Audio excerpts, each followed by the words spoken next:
Hindi ka pa tatayo dyan, nagugutom na ako, wala pang nakalutong almusal. Mahal, kapapanganak ko pa lang, di pa kaya ng katang ko. Kaartehan na yan, nanganak ka lang, hindi ka paralyzed. Hala, magluto ka. Patulugin ko po muna si baby. At mag-umpisa ka na maglaba. Wala tayong katulong.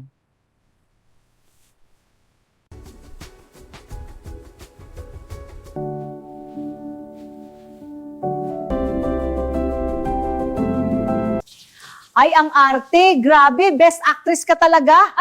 Sa simpleng trabaho, nagdrama ka dyan! Dapat kasi iniwan mo na yan, walang kwenta. Tumayo ka dyan, tatadya kita! Wag, please, tama na! Sabi ko, tumayo ka! Hello, Dan. Ako to si Jamie. Jamie, ba't napatawag ka? Please help me. Pwede mo ba akong puntahan dito sa bahay? Iuwi mo muna ako sa parents ko. Magsasampa akong kaso laban sa mister ko at sa biyenan ko. Huwag kang mag-alala, sisiguraduhin ko makakasuhan ng nagmaltrato sa'yo. Di ko kayo pababayaan ng baby mo. Salamat, Dan. Utang na loob ko sa iyong pagligtas mo sa amin.